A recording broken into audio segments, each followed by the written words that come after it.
Well, welcome back from the break. My name is Andrew Maynard. I'm a professor of advanced technology transitions at the School for the Future of Innovation in Society at Arizona State University.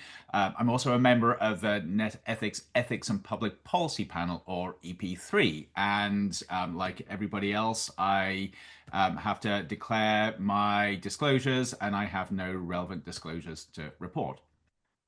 As a reminder, as we start this next session, today's entire event is being recorded and will be available to watch on YouTube. And please do join the conversation on social media using the hashtag NetEthics. And it'll be great to see where that conversation goes. So I am honored to moderate this session, kicking off the afternoon here on how to develop ethics for research networks and multi-team systems.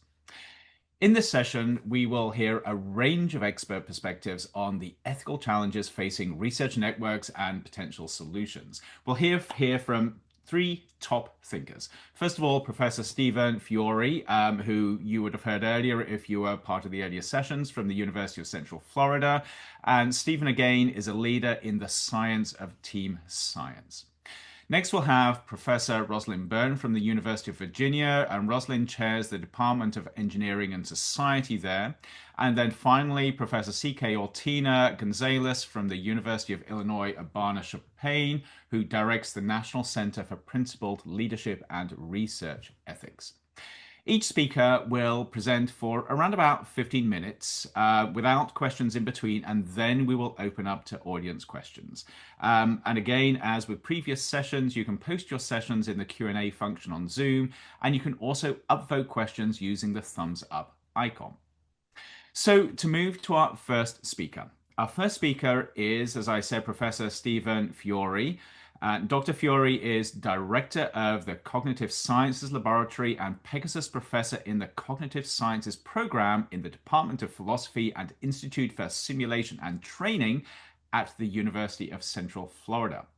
His research integrates cognitive, social, organizational, and computer sciences in the investigation of learning and performance in individuals and teams.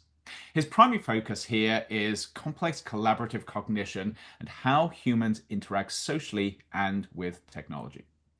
Professor Fiore served on the National Academy's Committee on the Science of Team Science and the subsequent National Academy's Committee on Research and Application in Team Science, whose report came out earlier this year. And he has no relevant disclosures. So please join me in welcoming Dr. Fiore. Stephen, over to you. Okay, thank you. Okay, so I'm going to start out just briefly refreshing folks' memory on the science of team science, but then get into a bit of the weeds with this idea of multi-team systems and their relevance to these network research initiatives. But I'm focusing most of my time on a subtle distinction that we make in research on teams, that is between teamwork and task work, and try to talk about its relevance to developing research ethics when it comes to engineering research centers, research networks, science and technology centers in general. So one of the first challenges that I see when working with this community is helping folks understand what do we mean by the science of team science. You heard some of that this morning, but getting a little bit deeper into the weeds here, it helps to think about what do we mean by teams in the first place. So standard definitions about teams talk about coming together with multiple information sources. You have intensive communication. Relevant, though, is that there's task knowledge. Each of these people who come together have a certain kind of expertise that builds in these interdependencies, these reliance on each other because of this distributed expertise. What makes it challenging, though, is that you have group dynamics arising. This is the emotional, this is the attitudinal. And also challenging is how to coordinate amongst members with these specialized roles. So that's just a standard definition of teams, but you can see it's relevant to scientific teams where we see all of that as well. And when I first wrote about this nearly 20 years ago, I wanted to point out the relevance of this, but also that because we know a lot about teams, because we have been studying teams in the social sciences for about a century, that we can think about what we have found with regard to improving teamwork in general and trying to apply that to scientific teams. It'll make the achievement of scientific teamwork much more likely, and also, more importantly, help us better figure out how to measure interdisciplinary collaboration. But we've already heard about the science of team science. And what was relevant there when we think about science of team science and research networks is the scientific capacity, that is, the intellectual capacity that's latent within these teams. This matters because just because you're bringing together a group of very smart people does not mean you're going to be able to effectively leverage all of that knowledge. So we refer to this as the scientific capacity, the integrative capacity, the intellectual capacity. And this is a challenge because we know from prior research that just because you have a team of experts does not mean you have an expert team. So there's all kinds of factors that diminish the likelihood that people are going to bring to the table what they know about a particular problem, and that's what we're trying to address in the science of team science. So you've heard about the reports. I won't go into that. I did want to point out and let people know that we do have professional societies. We have the International Network for the Science of Team Science, and we also have the Global Alliance for Inter and Transdisciplinarity. We're welcome to everybody, whether they're practicing scientists, whether they're social scientists studying teams, and we're developing a rich and robust body of knowledge that we want to help people use. And you can please attend our conferences where you'll be hanging out with like-minded people and learning a lot about scientific collaboration. And we're trying to help people develop the kind of collaborative competencies necessary for success in scientific teamwork. So with that as foundational, I want to now move to this idea of multi-team systems. And you've heard a bit about them already. I just wanted to point out when we think about science teams and research networks, we are really attending to this individual level, this team level, and the multi-team systems level. So here's my attempt to graphically represent that on the right. I'm not a graphic designer, so this is the best I could do with PowerPoint, just illustrating that you can think about a problem space with individuals operating within that problem space. They operate sometimes as a team, and that team creates certain kinds of specific dynamics. But then there's these teams of teams, and you need to understand what's going on here, but you also need to understand what's going on here. So these micro, meso, and macro levels are all influential in producing some kind of dynamic that could affect the efficacy of that research, could affect the responsible conduct of research. But thinking about that, though, with the notion of how these factors influence the ethical practice of science, it's this disconnect or the challenge with the relationship between component teams and the teams overall. So you heard already this definition of a goal hierarchy. You heard that there's these superordinate goals that bring together a multi-team system, but that often can clash with the proximal goals. So the teams that make up the multi-team system can have their own goals. And the net ethics challenge here, when it comes to dealing with this, is trying to recognize and balance the need between proximal goals and the superordinate goals in such a way that you are not producing conflict among these teams, and more importantly, you're not violating any of the responsible conduct of research. Another important dimension, though, when it comes to multi-team systems is this research on virtuality. So this has been studied quite a bit in the social and organizational sciences. They've come up with very nuanced distinctions between the kinds of teams, that is, the degree to which people are co-located or distributed. And you'll see these kinds of complex virtual teams in research networks all the time. They're partially distributed, partially co-located. That creates its own kind of dynamics. It creates kind of this implicit hierarchy across the teams, depending upon who is co-located with whom, where the power may reside, and when that power may or may not be distributed across these different locations. So this is just pointing out that there is a literature on how to coordinate this, and it's important to think about how that literature can feed into what's trying to be done with this meso level of research coordination and research responsible conduct of research. But another contributing factor that makes multi-team systems challenging is the varied kind of interdependencies. And in the study of teams, there's been a bit of theory developed about interdependencies, and this is just a representation of one of those that has to do with more simple interdependency we call pooled interdependency, where people take their efforts and they combine it. But we also think about the more complex forms of interdependencies. And what we see in research centers and research networks is what is illustrated down here, where you have what's called reciprocal or intensive interdependencies, where Team member one does something, hands it off to team member two. They do something with it. They pass it back to team member one. Eventually, after those kinds of reciprocal interactions, that produces an output. And these are challenging because you need to coordinate, you need to manage these, and there's oftentimes slippages in the responsible conduct of research because of a lack of awareness about who is doing what at a particular time, and also the pressure to get things done in such a way that you're feeding your teammates what they need at the right time.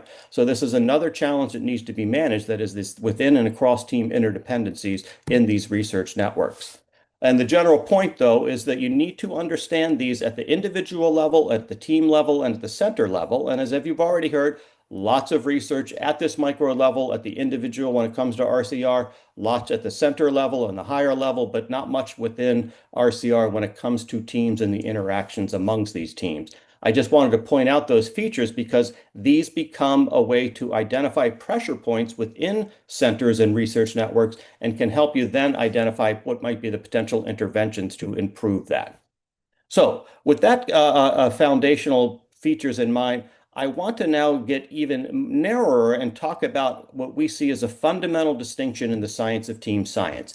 It has to do with this difference between teamwork and task work. This is an idea that's been around for a number of years. It first came out of the training research, where they noted that when we are trying to make people better at particular jobs, we need to train them not simply in the task, that is what they're put together, what they're brought together for in the first place, that is their objectives, their goals. We also need to train them as a team. So in the context of scientific collaboration, the task work is the science. The task work is why you're coming together in the first place. And when we think about task work in science, we also identify the competencies needed to accomplish task work. That's the knowledge, the skills, the attitudes that are supporting the kind of scientific work that you might be doing. Do you know the theories and constructs? Do you know how to write up certain results or conduct various analyses? This is the kind of stuff that scientists are trained on. This is the kind of stuff that scientists always get better at. The complement to that, though, is teamwork. These are the attitudinal, behavioral, and cognitive factors that serve the task work. If without effective teamwork, you're not going to be an effective scientist when it comes to these kinds of research networks. So when we think about teamwork and we think about teamwork training, we similarly talk about knowledge, skills, and attitudes. So the knowledge component here is do you know roles and responsibilities of your teammates? The skills, do you know how to communicate effectively with your teammates? The attitudes, is there trust among them? This is important because, as you heard earlier in some of these early publications coming out of the NetEthics community, when interviewing these scientists, you heard aspects of each of these. You heard knowledge issues, you heard communication issues, you heard trust issues. These are the kinds of things that we understand when it comes to teamwork, and these are the kinds of things that we want to improve when it comes to scientific collaboration, because scientists are well trained in task work. They are not well trained in teamwork. And this is what we're trying to improve, and this is what we're trying to address in the science of team science. So putting this now in the context of ethics and the responsible conduct of research, these go together, the teamwork and the task work. These are mutually reinforcing. When you have weak teamwork, that can undermine strong task work. When you have strong teamwork, you might have weak task work, and the team is going to fail. But when in the context, though, of ethics, you can think about the teamwork along the lines of social integrity. That is the fairness, the accountability. You can think about task work as the epistemic integrity of science. This is the honesty, the accountability, the transparency associated with doing the work itself. And you can have violations in either of these that will undermine the trust of that research network. But pointing out this distinction can help you identify where the problems might lie. So in preparing for this and thinking about the teamwork task work distinction in the context of research networks, I thought it might be good to identify some of these distinctions in the context of social responsibility and epistemic responsibility. So when we think about teamwork, we heard a lot already about trust and fairness. This is the ethical coordination, the honesty, the inclusion that you want amongst teams. This is the things like transparent leadership. But you can also think about teamwork in the context of epistemic responsibility. So the research networks, they have to communicate the decisions. They have to be aware of the methods. They have to work openly across boundaries. If you don't have opacity, if you have too much opacity in this, it's going to erode the reliability of the conclusions because people will not be aware of how data was produced, how data was analyzed. So this is just a simple illustration of how we can think about the teamwork and task work responsibilities in these kinds of research networks. When it comes to task work more specifically, though, we think about equity and responsibility, and the equity and responsibility can translate to very real problems and very real needs. Too often in research networks, we have differential access to tools, we have differential access to data, and because of that, that creates tensions. And it could be that the tensions are arising because people don't know how to share data. There may not be data sharing agreements, but this is just an illustration of the kind of task work problems that can emerge when you're working within these complicated team network structures. And then when it comes to epistemic responsibility, there's also the need to share, as I said, to share data and information and knowledge. And this is where you can start thinking about more specific things like cross-site reproducibility and thinking about the data transparency, but also producing the kind of data governance that's going to ensure that there are no ethical failures in these kind of research collectives. And out of that comes this kind of epistemic responsibility that is shared across the entire network. So again, this was merely an exercise to show how you can break apart teamwork and task work, the epistemic and the social responsibility, because this is a necessary step before you can start thinking more deeply about ethics in research networks. And I also want to point out that you can look at it more broadly and try to identify some of these higher level representative ethical issues. This comes out of reading the RCR, How to Become a Scientist. And we see some of these things about the power asymmetries. We see the problematic relationship between governance across these multi-team systems. We see the problematic nature of the conflict of commitments that can sometimes emerge when working across these institutions. All of these require coordination. We already spend a lot of time trying to coordinate teams when working in these research centers. Obviously, the reason we're all here is how do we coordinate those teams to ensure that ethical responsibility is shared across all of them? And this just has to do with the teamwork, but we can also think about the ethical distribution of the task work. So as I mentioned, there's the data governance, but a critical piece of data governance has to do with things like reproducibility. It has to do with accountability. We might see some diffusion of responsibility. If people are not taking ownership of data, no one owns the data, no one owns an error, and that obviously will create downstream consequences for for research centers like that. Again, just an illustration of how we can break apart teamwork and task work to start pinpointing the ethical issues associated with it. So just to sum up, we're talking about social responsibility and we're talking about epistemic responsibility. When we think about the social responsibility, this is more a systemic level of integrity. This is that the entire system itself has to recognize their collective responsibility, but that is also associated with this epistemic responsibility. We know that science has already been paying attention to the task work elements of responsible conduct of research. The point here is that needs to be thought about in connection with the teamwork ethics. So when it comes to trying to develop research ethics and responsible conduct of research, we need to think about how to educate the professional development of team ethics. We need to develop team ethics modules, not just the individual ethic modules. So this teamwork and task work ethics need to be co-managed and co-taught, whether it be in graduate school or whether it be in professional development. And that's the only way, by recognizing the importance and the complementarity of teamwork and task work, can we fill these gaps that Susan identified at the beginning of today's meeting. And I'll end it there. That's perfect. Thanks so much. And dead on time. I have so many questions from that. I almost find myself hoping that nobody else asks any questions so I can actually dominate, but we'll get to there in a few minutes. Before then, we do need to move on to the next speaker. So I'm very pleased to say that our next speaker is Rosalyn Byrne. So Professor Berne is the Anne Shirley Carter Olson Professor of Applied Ethics, Chair of the Department of Engineering Society, and Director of the Engineering Character Strength Initiative in the School of Engineering and Applied Sciences at the University of Virginia. I need to take a breath after that. Her research and writing focuses on ethics in engineering practice, biotechnology and nanotechnology, and on ethics in engineering education. Dr. Berne is co-director of the Online Ethics Center, or OEC, and she also has no relevant disclosures. So please join me in welcoming Dr. Berne. Dr. Berne, the floor is yours. Thank you, Dr. Maynard, and thank you to the Ethics Project, NetEthics Project team for the invitation to be here as a panelist in this important conference. In preparing to organize my remarks, I first thought about who we might be as conference participants and what cultures may be represented here. I'm using the term culture as defined by Hong as a network of understanding made up of opinion-based routines, of feelings and interactions with other people, as well as a body of affirmations and essential ideas on aspects of life. My assumption is that we who are participating come from a broad range of cultures, including those of academic administration, varied academic disciplines within the sciences, social sciences, humanities, and engineering fields, and maybe even from the arts, cultures of funding agencies, laboratories, compliance offices, geographic regions, nations, religions, cultures of gender identity, political positions, economic backgrounds, etc.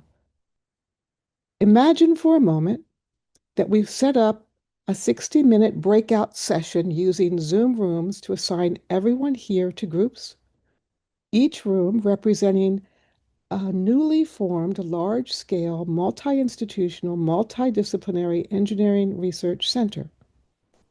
In each room, we'll put some graduate students, PIs, co-PIs, a university RCR administrator, the funding agency program officer, undergraduate research assistants, an administrative assistant, and the chief operating officer of an affiliated institution, such as a hospital.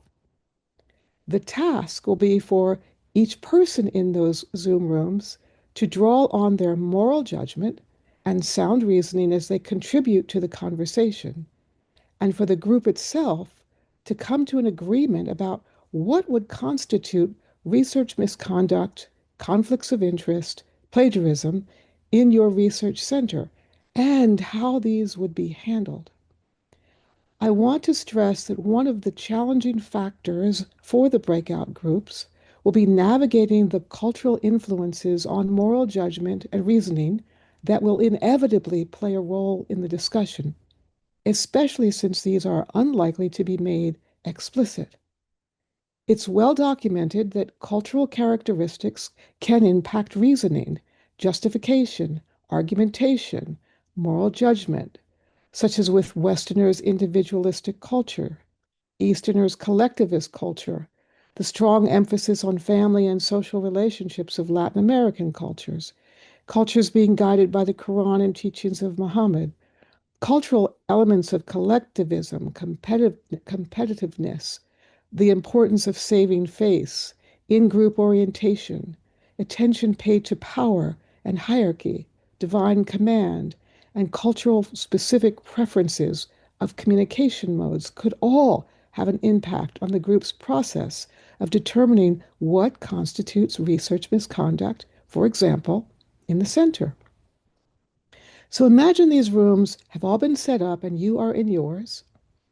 What might you contribute to the conversation? But let's step away from that thought exercise for a moment and look at the primary purpose of our being here today. The U.S. National Science Foundation currently supports 16 engineering research centers in advanced manufacturing, energy and the environment, health, and microelectronics. Highlighted on this slide are the aims of each. I won't take the time to read them all, but I'm asking you to scan the list and notice their stated purpose and intention, and I'll read a few. To enable resilient and sustainable food production, to manufacture cells for therapies against incurable chronic disease, to develop revolutionary, cost-effective technologies and systems for point-of-care health, to forge safe communities through hyperlocal technologies for streets and surroundings, to increase crop production while minimizing energy and water use and environmental impacts of agriculture, to create biomanufacturing systems that efficiently use CO2 for a broad range of products. From the vantage point of macroethics, an argument could be made that each of these 16 centers is in pursuit of a noble endeavor, doing good, worthy work for society. And if explicitly asked, the project PIs of these centers would likely affirm that they intend to undertake these projects responsibly and ethically, and for their colleagues and students to do the same, such that from the perspective of microethics, they will engage in the work of these centers with honesty and integrity, following the precepts of responsible conduct of research, in treating their colleagues and student researchers with respect, speak and report the truth, and so forth. But the concern of the NetEthics project and of this conference is neither about the micro or of the individual or the macro of society, rather how, at the meso level, ethical conduct of research can be assured across such large multi-institutional, multidisciplinary engineering research centers. I want to submit that one approach to addressing the mesoethics level would be through intentionally building moral communities across the network. So let's go back to the hypothetical breakout rooms. Imagine that your group has met and all are coming back in. I have a few questions. First, for the individuals. In what ways might cultural norms and values have factored into your thoughts and contributions to the group process, or perhaps even caused you hesitation to contribute? And for the groups themselves, my questions are, to what extent were you able to coalesce around shared values? Were you leaning towards establishing a policy or more towards establishing a process of open and continual communication?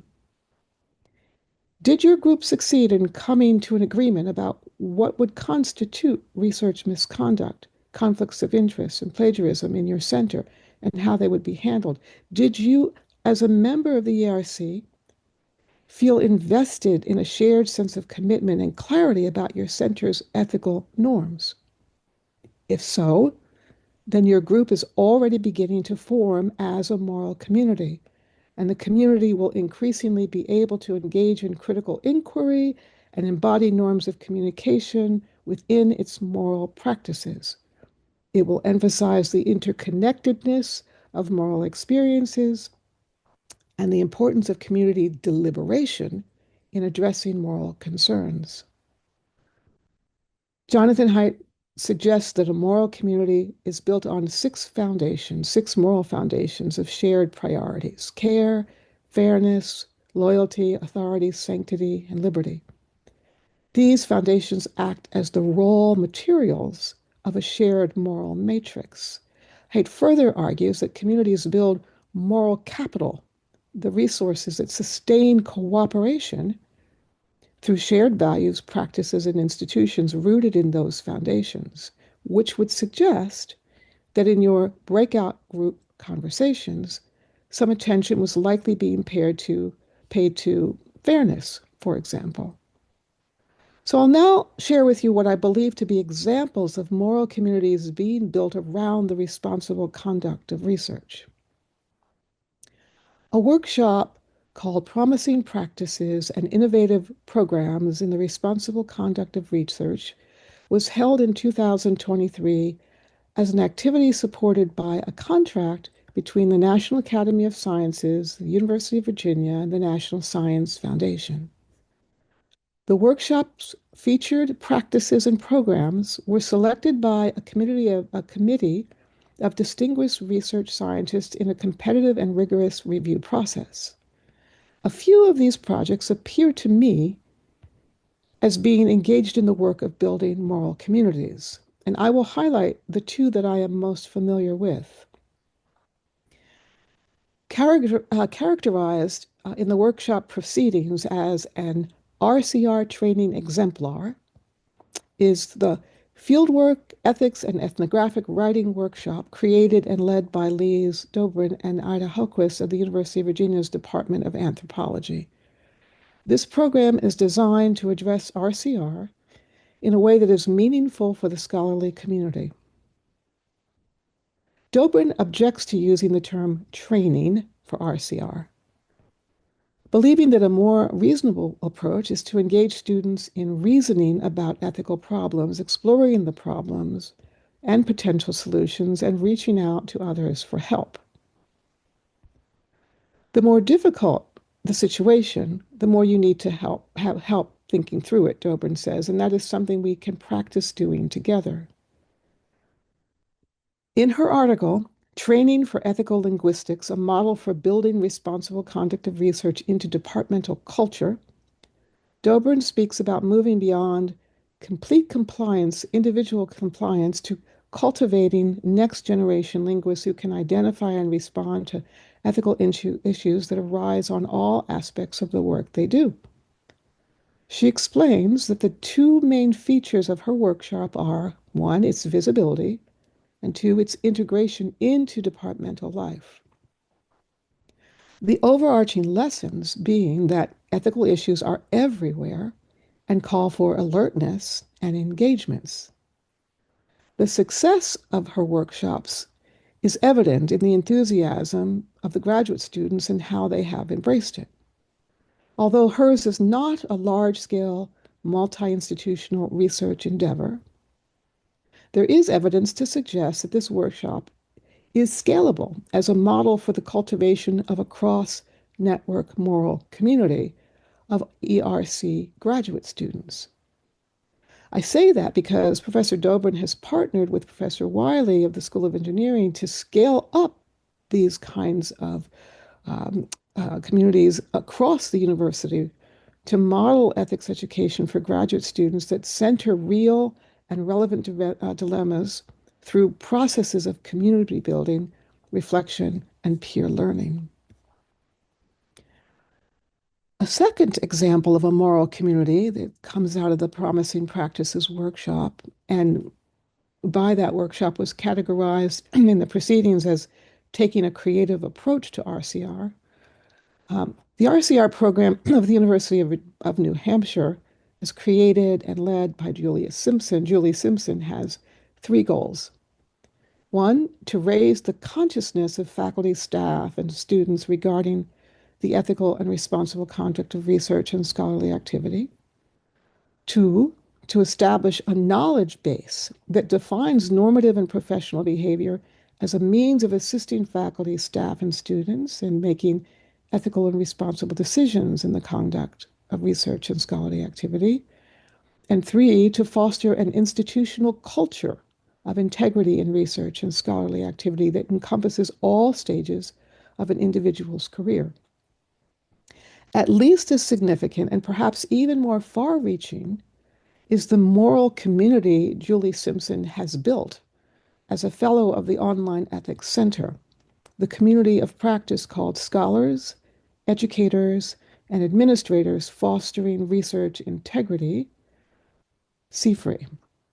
The purpose of this community of practice is to facilitate communication and discussion about resources, best practices, and professional development opportunities among individuals at academic institutions and research organizations who are responsible for administering research integrity, responsible conduct of research training or education programs, who are engaged in RI, RCR training or education, or scholars and researchers of RI, RCR. This virtual community has 250 members from across the United States. They meet monthly for networking and presentations. They receive bi-weekly email that Julie writes. They are in constant communication with peers about issues of concern. A current and pressing topic for this group is research security, with concerns, countries of concern, reporting international collaborations, suspicions and mistrust of certain international researchers being a regular focus of discussion these days. Katie Bode Lang of Penn State University, whose innovative program was also featured in the National Academy's workshop, is another online ethics center fellow who's launched and leads a community of practice called Developing and Implementing Institutional RECR Plans. She and Julie recently brought their communities together in a joint workshop called Are They Listening? Effective Engagements in Teaching RCR. So the Online Ethics Center, a digital repository of resources related to teaching and learning about science and engineering ethics, was also featured in the Promising Practices workshop. I've just mentioned two OEC fellows and their related RCR communities of practice. The National Academy's workshop proceedings I've discussed is available to download from the online ethics site. The site itself is free of charge and provides members with access to those resources and to these communities of practice and also to its webinars. So in her article, In Search of a Moral Community, Lucia Woshiel speaks about the need for moral communities in the nursing profession. Her words could just as easily apply to large-scale, multi-institutional, multidisciplinary engineering research centers. So in replacing the word nursing, I've taken the liberty of doing this, replacing the word nursing with ERC, she writes, without collective moral support from members of a local moral community, few individuals could fulfill their individual obligations in a complex ERC environment. Each of us must focus on the thought that individuals in the ERCs are, in general, people of good conscience trying to do what is right. A strong local moral community depends on individuals having relationships that allow for questioning and that can tolerate the expression of uncertainty even in the face of conflict. By way of concluding my remarks, I'll now send you back into your hypothetical Zoom rooms to continue building your moral communities. You'll be given 3 tasks to work on while there. First, to explicitly acknowledge and recognize the varied cultures represented. This effort will help to ensure everyone has a seat at the table and will help alleviate barriers to full participation. Second, to think about the kinds of moral communities that might be formed across your network, such as of the graduate students from every institution as a community in and of itself. And third, to reflect together on ways in which to cultivate moral capital in your communities for enhancing a network-wide cooperation on the responsible conduct of research. Key strategies for doing so would include establishing clear norms, encouraging self-reflection, holding members accountable for their actions, and actively creating a space where everyone feels heard and valued. Thank you. Thank you so much, Rosalyn. And again, so much to take away from that presentation, and so much I think to come back to in the conversation. I did want to move on to our final speaker in this session before we get to questions. And I would like to introduce Professor Tina Gunsalus to the screen. So Professor Gunsalus is Director of the National Center for Principled Leadership and Research Ethics, Professor Emerita of Business and Research, Professor Emerita of Business and Research Professor in the College of Engineering at the University of Illinois at Berne-Champaign. She served on the National Academy's committee that issued the pioneering report on fostering integrity in research in 2017. She was also elected a Fellow of the American Association for the Advancement of Science, or AAAS, in 2004 in recognition of her sustained contributions to the national debate over improving the practical handling of ethical, legal, professional, and administrative issues as they affect scientific research. Professor Gunsalus has served as chair of the AAAS Committee on Scientific Freedom and Responsibility and as a member of the U.S. Commission on Research Integrity and the Association of American Medical Colleges Committee on Research Integrity. And she has no relevant disclosures. So please join me in welcoming Professor Gunsalus. Thank you very much. I want to talk about principles to practice building ethical foundations for multi-team science. By way of self-disclosure, I always tell people that I come from what I call the train wreck school of professional ethics, because I started my career dealing with the kinds of problems that very smart, very highly educated people get themselves into in universities, and discovered patterns of how people get into trouble in universities, in research and academic settings from the things they didn't know. There's a certain amount of adrenaline and prurient interest involved in knowing a lot about these problems. And over time, I became aware that putting our energies into prevention allows more of us to spend our energies on the things that brought us into higher education in the first place. So I'm really interested in prevention. How do you help people understand the things that get you into trouble and not get there? So our center in the College of Engineering at the University of Illinois creates relentlessly practical programs, tools, and resources at the intersection of leadership and ethics. So we do professional development. I'm with some of the people who've been mentioned. I don't like the idea of training grown-ups. I think that you train dogs. So I like to think about education and professional development. We create resources and we assess research environments. So the central lesson when working with multi-team science that I try to talk about with the leaders of them is, yes, I know prevention is boring. So all the foundational work I'm talking about keeps you from doing the really exciting research that you're here to do. And when it works, it's invisible. So investing time in governance documents, values discussion, and role clarity, it hardly ever brings applause, and yet it can prevent costly breakdowns. So I share some central lessons. This is central lesson number 1. Another lesson that we share is that stable, knowledgeable staff are often the difference between interdisciplinary teams that thrive and those that fracture under stress. There's a fair amount of research in the science of team science that supports that. We are really grateful for the work that happens in that community and that Professor Fiore and his colleagues have done, because being able to rely on the evidence is hugely influential with the scientists and researchers in these teams.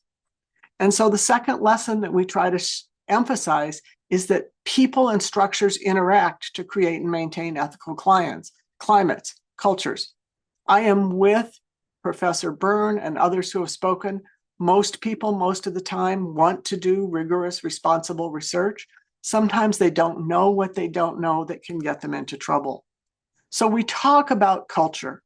It influences how we relate and communicate with each other, how we work together, how we see ourselves.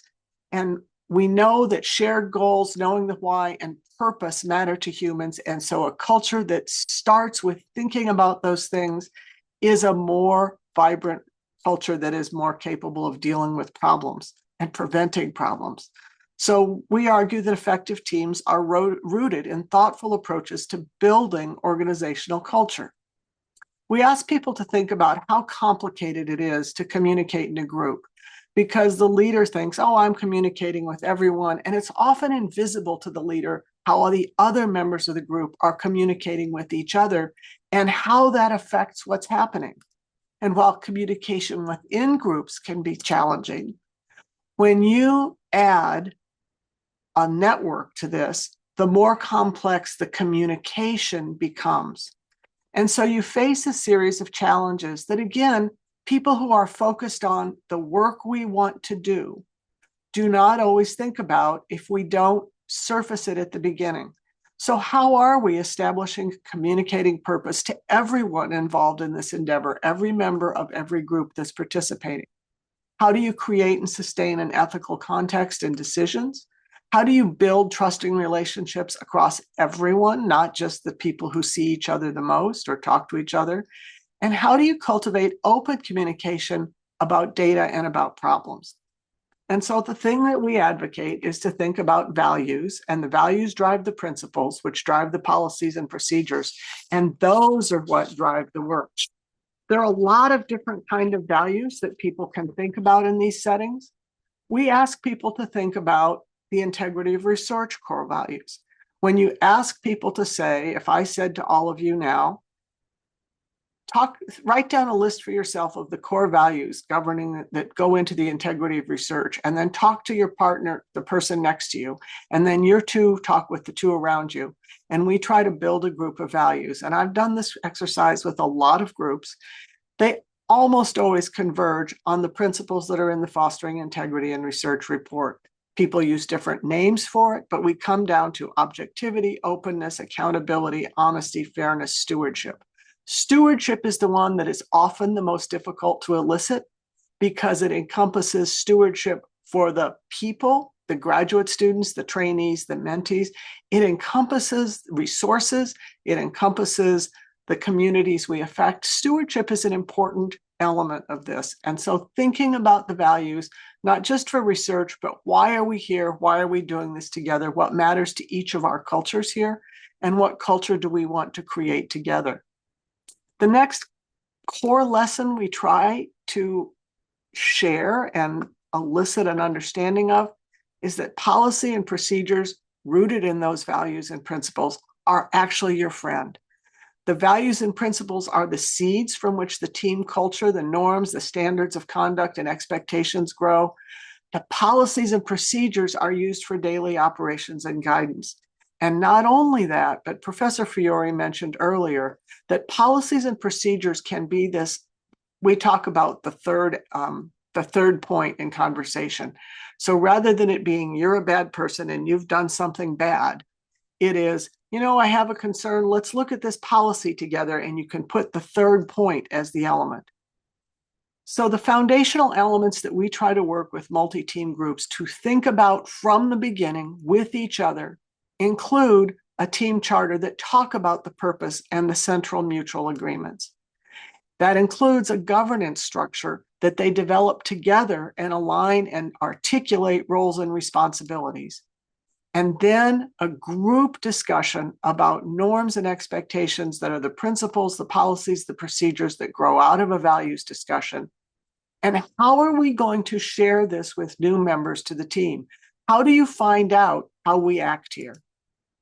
And finally, a glossary in acronyms turns out to be hugely important because across an interdisciplinary or multidisciplinary team, we very often use exactly the same words and we mean different things, or the nuances are very different. So talking about what the vocabulary is and what the acronyms mean, particularly for new people, is really important. Articulating the values and goals and using them to guide actions and set mission-guided priorities is the role of a charter, and it can be really important if you don't treat it as one of those things to tick the box and get rid of.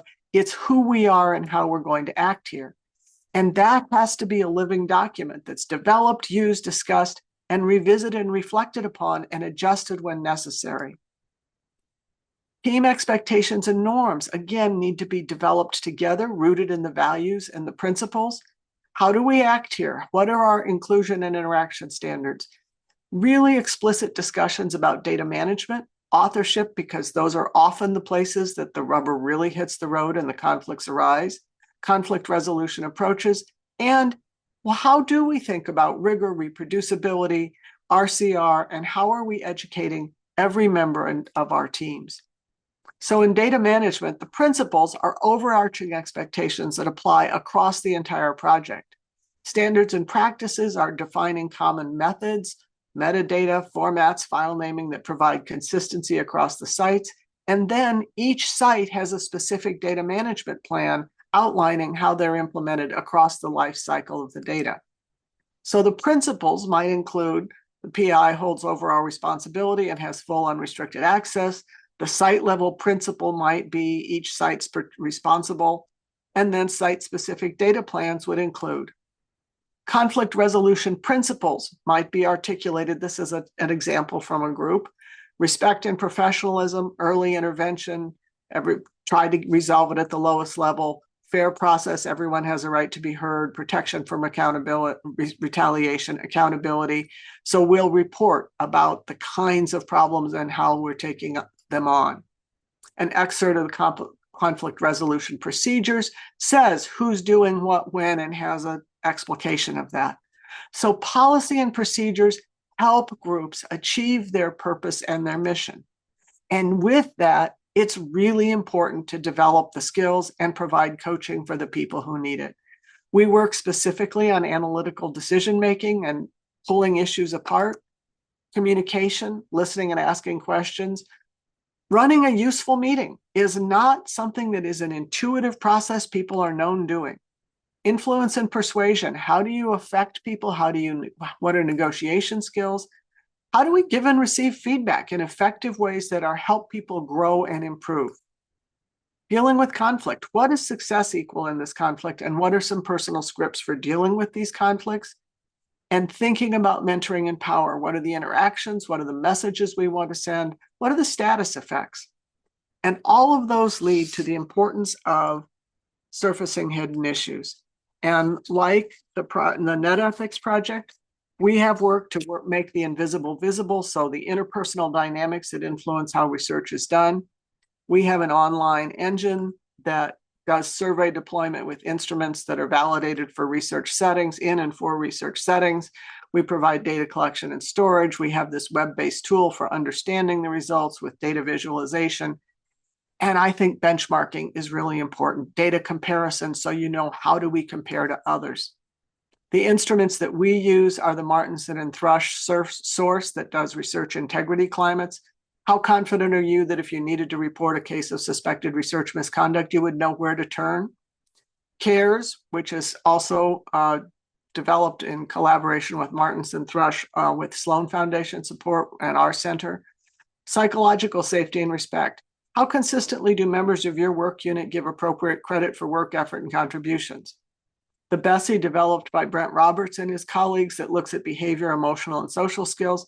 How well can you work with people towards a shared goal? And then we're developing a totally experimental instrument that's totally not validated, that could be administered in 2 minutes, that we're hoping will validate and, support the other climates. So one of the things that we do is provide results at a glance. So if you look at this, the top row are objectively high results. The bottom row is objectively low results. The columns show you compared to your peers. So the upper right corner that has 21 items that are objectively high and higher than your peers is a positive result, with 0 that are low objectively and lower than peers. A less than swell result is on the right, where there are 0 elements that are higher objectively and higher than the peers, and there are 7 that are objectively low and lower than all the peers. So we have been collecting data based on labs. There are challenges here with protecting identifiable individuals. So we have done this with very large labs because we suppress results from any individual group when there are fewer than 5 respondents. But we can get a sense, and the data have internal inconsistency checks, so that when we have a lab that is, everybody says everything is totally copacetic, everything is wonderful, you look at some of the internal things and you find out that this is a lab where people are afraid actually to talk about problems. We try to understand different experiences by roles. So again, protecting individual respondents. And then the experimental adjectives instrument, it does not present it in this way, but we provide a series of adjectives, ask people to choose the 5 that characterize their environment. And what we're finding is that they cluster in very interesting ways, and we're trying to see if this correlates with any of the validated instruments. So you get groups that are unsupportive, discriminatory, hostile, abusive. You get groups that lack resources, they're time pressured, they're rigid, they're unpredictable, they're unfriendly. You get groups that are relaxed, productively competitive, dedicated, flexible, and you get groups that are curious, fun, efficient, careful. It's an interesting study. No idea if it's going to work out. One of the things that we know is that benchmarking power comes from the competitive instincts from human beings, and we try to harness that to improve. So when people say to us, well, everybody in my discipline is really critical, so our results are bound to be really negative. And we say, that's really interesting, because here's another lab or department in your discipline at a peer institution, and their scores are higher. How should we understand that? And you can open discussion. So we have 32 institutions with department level data in our database. The CARES is a relatively new instrument, so we have fewer of those. And so the other lesson is that people and structures must work in concert using mission and values-driven, data-informed actions to foster ethical cultures. And so the way we talk about putting theory into practice is invest in prevention and explicitly talk about building ethical cultures by connecting values to policies and procedures, providing people professional development support and coaching, and assessing the environments in which they work, give feedback, and go back and intervene where necessary with additional professional development and coaching. So the final lesson is creating and sustaining an ethical culture across team science doesn't happen by accident. It isn't an HR function or a compliance checklist. It is easy to say, oh, let's have the staff work on this. This is something the central teams need to be involved in, including their staff and trainees. And principled foundations are the infrastructure of trustworthy collaboration. So I thank you for your time. I'm thrilled to be a part of this and see all the different perspectives, and I look forward to the discussion.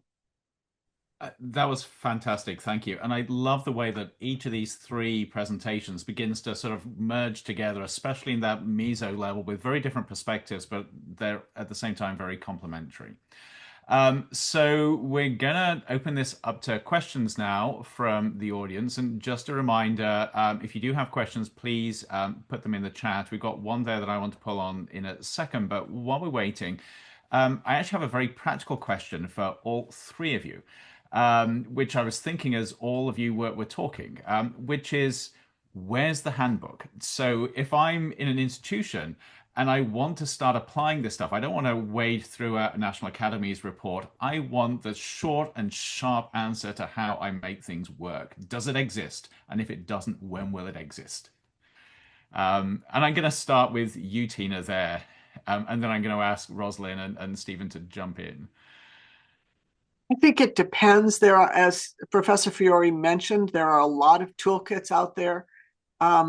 We are feeling our way along to figure out the problem from my perspective with just saying, go off and use a toolkit is that people are inclined to say, oh, tick, I need a charter. Okay, go to ChatGPT, create me a charter. And so some of this is actually in doing the work together.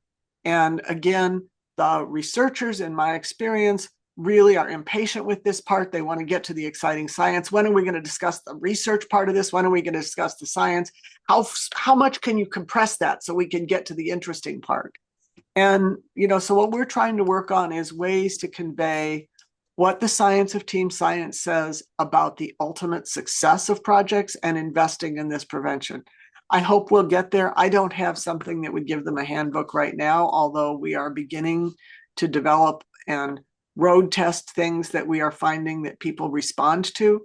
We're early in our work and we're watching some of the pioneers and seeing where they lead us. Great. And actually, Stephen, I want to bring you in here with a slightly different slant on that. So I was actually going to ask you to expand more on what we can learn from other organizations, because, as you intimated, there's been a lot of research on effective teams in various different institutions. So if you're in the business world, this is bread and butter.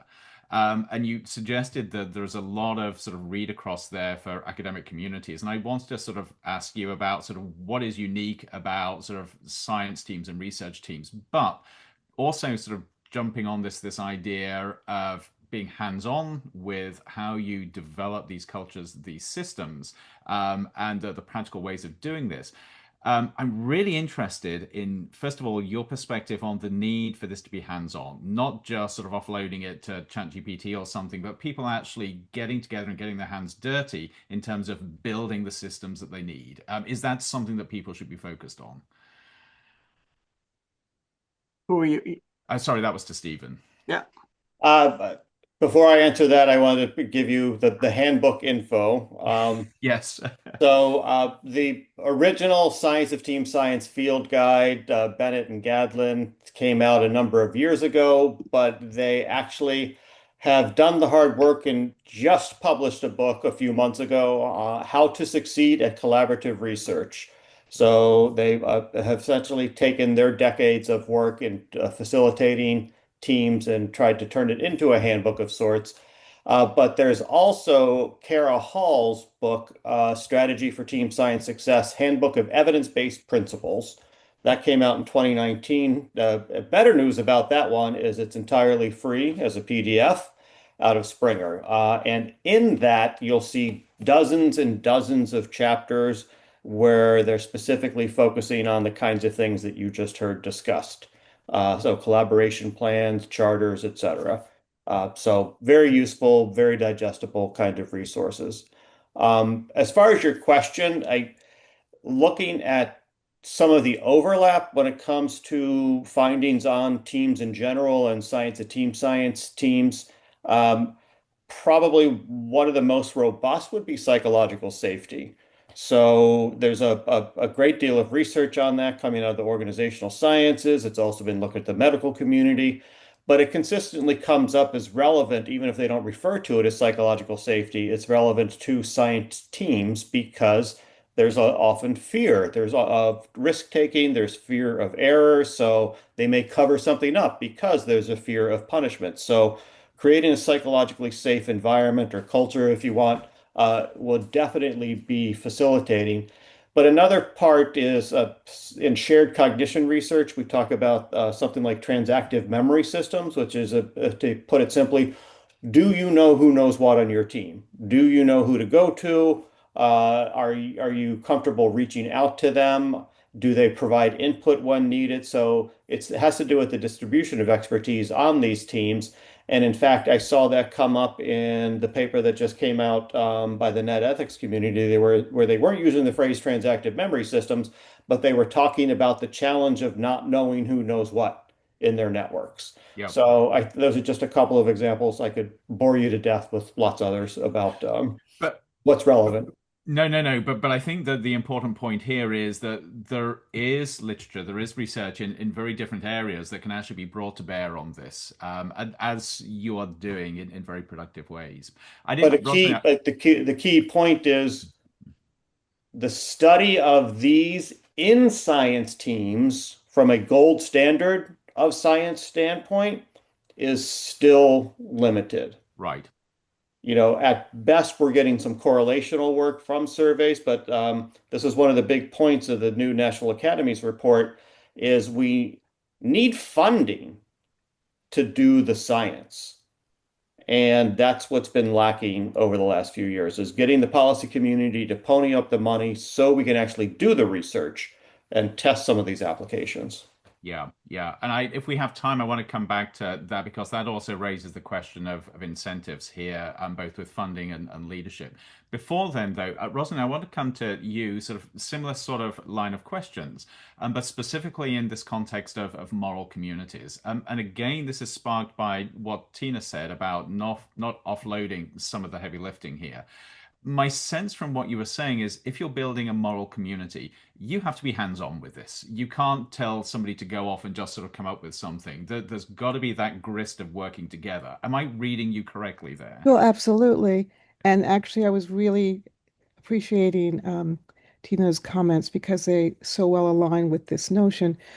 And I noticed there's a question in the chat about like how do you get leadership to care, and Yes. it's the same answer. I'm really actually intrigued learning that these workshops with grad students at UVA across different disciplines, it's sort of like boiling up.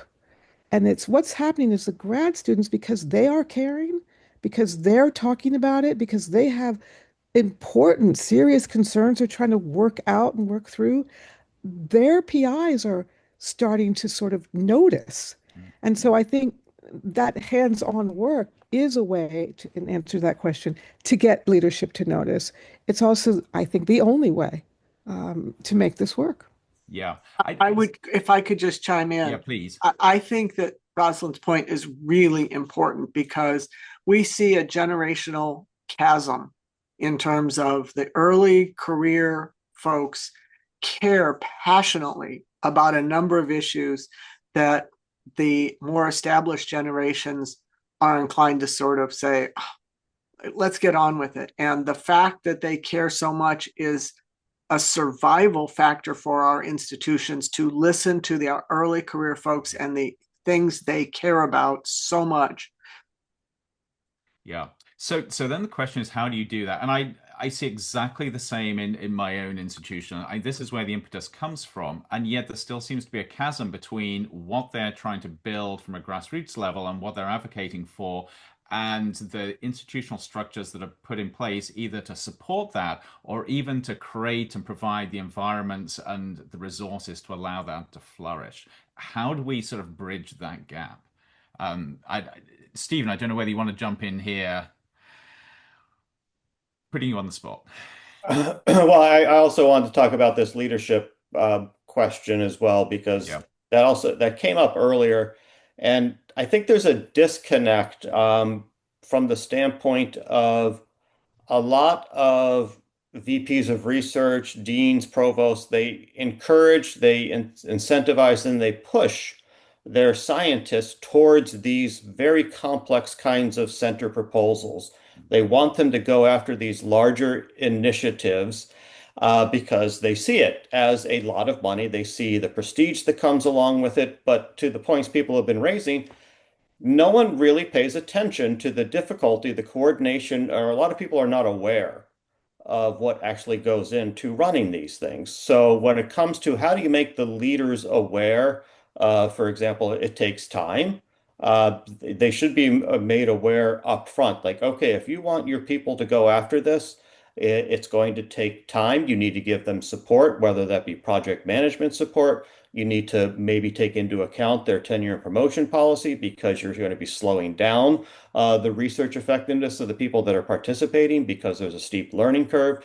So these are some of the challenges that the upper level administration and a lot of universities are not aware of unless they're paying attention to what the studies have been showing. So that's a huge disconnect. I would say that one of the things that's really important and a sign that the leadership is actually paying attention is, have they addressed the PNT criteria, and are there systems in place for helping particularly the tenure track faculty gain the skills to articulate what they're doing on a large team such that they can get through the tenure process.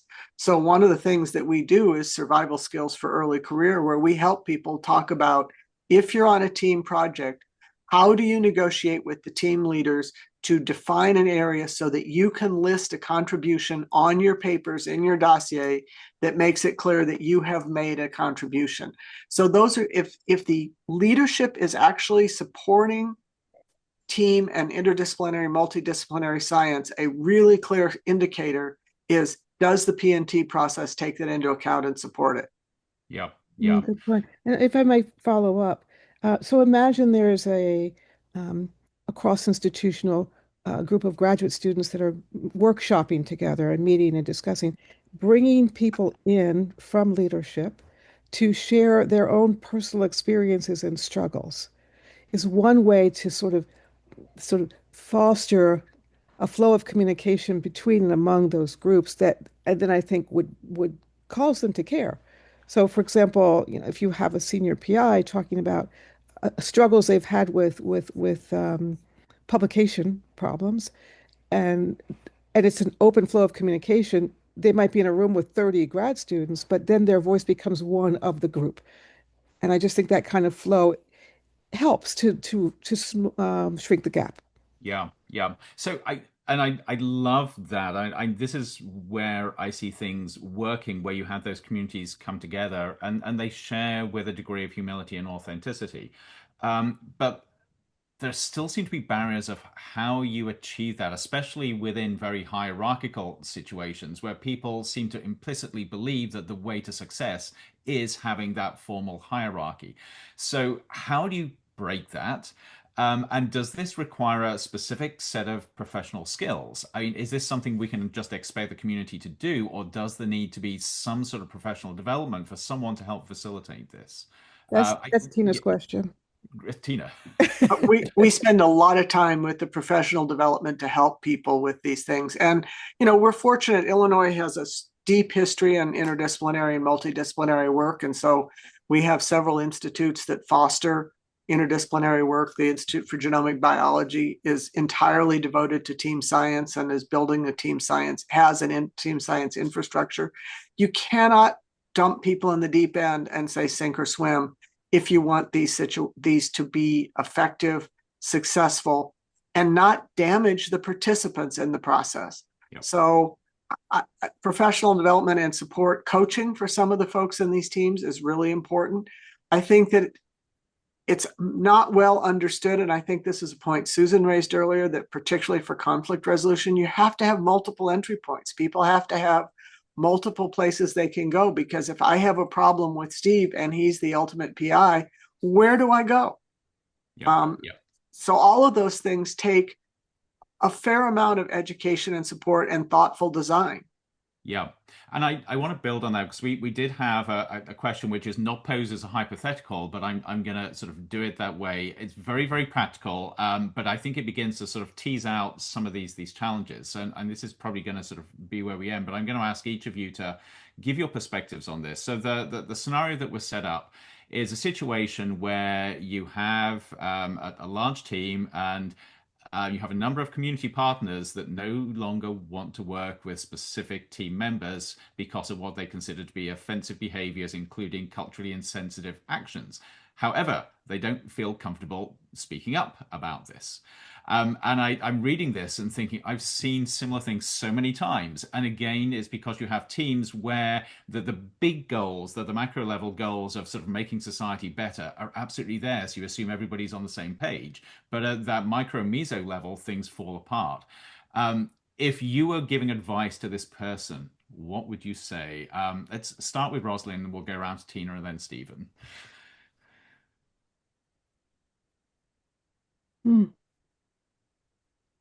And you can pass if you want to think about it for a second. Let me answer that third. Okay, right.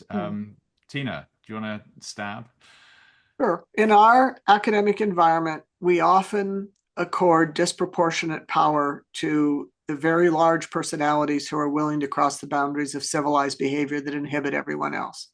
And so the principles of bully-proofing your environment, the principles of having multiple entry points, the structural element of, do you have somebody who is in a powerful position who is looking out for the communities with whom you interact? Do you have sort of an ombuds function? Do you have someone whose job it is to say, you know, I'm concerned about how we're interacting. I'm concerned with the dropout rates of our partners, because there are structural ways to look at that. And the only way that you can bully-proof an environment is to change the fact. In our environments, people behave this way because it gets rewarded. And so I spend a lot of my time conveying the concept that you have to stop rewarding bad behavior.